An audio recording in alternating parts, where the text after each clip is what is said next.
For decades, the biggest roadblock to modernizing the Philippine military wasn't a lack of plans, clear goals, or even political will. It was money. The Armed Forces of the Philippines, the AFP, knew exactly what it needed. It had roadmaps, it knew its weaknesses, and it knew what kind of force it had to become to face the growing challenges in our region. But time and time again, the most vital projects, advanced jets, submarines, and modern missile defenses, got stuck. They weren't just wish list items, they were essential. But they were expensive. The desire was there, but the budget just didn't add up. Well, that massive barrier might have just been quietly, but decisively, torn down. The change came in the fiscal year 2026 General Appropriations Act. It sounds technical, but its impact is huge. During a press conference, Senator Sherwin Gatchalian confirmed a new provision that could completely change how the Philippines builds its military strength for decades to come. What is this game-changing provision?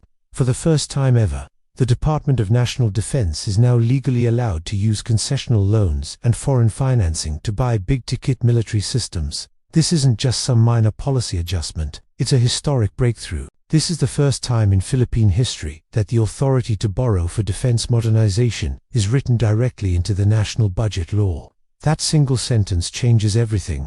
It means that DND is no longer stuck with yearly cash budgets that are way too small and spread too thin to afford modern military hardware. Instead, the Philippines can now tap into long-term low-interest government loans. This is the exact same model many other countries use to strengthen their armed forces without wrecking their economies. From a defense planning perspective, this is transformational. You don't buy fighter jets, submarines, or air defense systems like you buy office supplies. These are platforms designed to last 30 to 40 years. Trying to pay for them with one-year budgets was never going to work. But now, with this new authority, multi-billion peso systems can be paid for over their entire operational lifespan. In simple terms, military modernization is no longer held hostage by short-term cash flow. It can now be driven by long-term strategy. This new power directly addresses the most critical gaps in the AFP's capabilities today.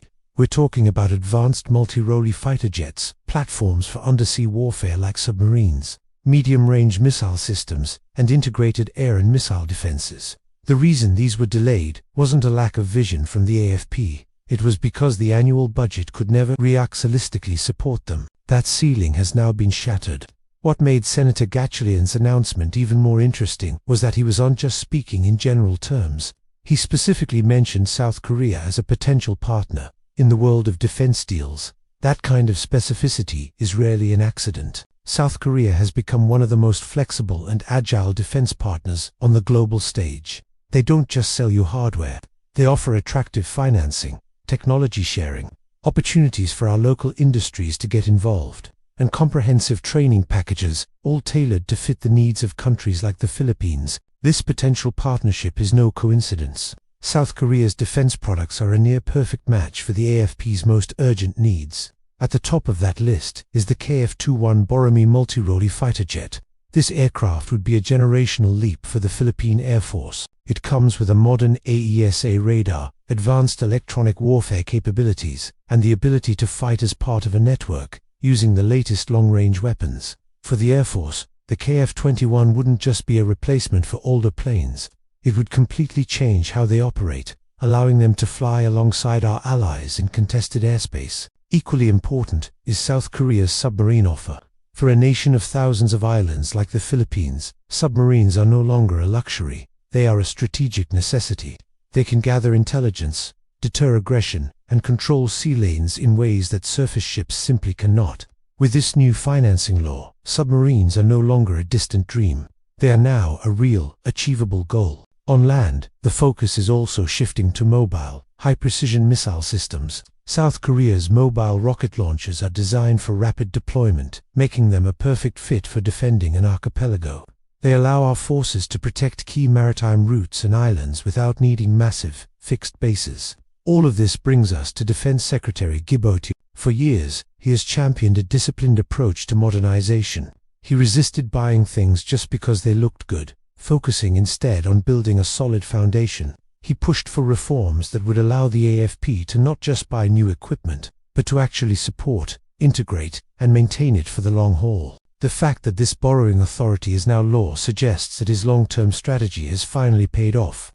Now, the focus shifts from making policy to taking action. Which projects will get the green light first? Which partners offer the best overall deals? How will the D&D schedule these purchases to build strength quickly without overstretching its resources? The decisions made in the coming months will shape the AFP for an entire generation.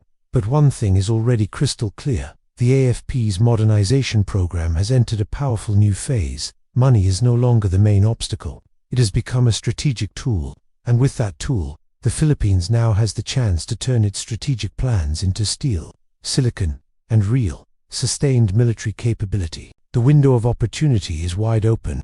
The only question now is how boldly and how wisely the country will step through it. If you found these updates informative, don't forget to like, share, and subscribe to Bayan Watchdog for more in-depth coverage of Philippine defense and modernization.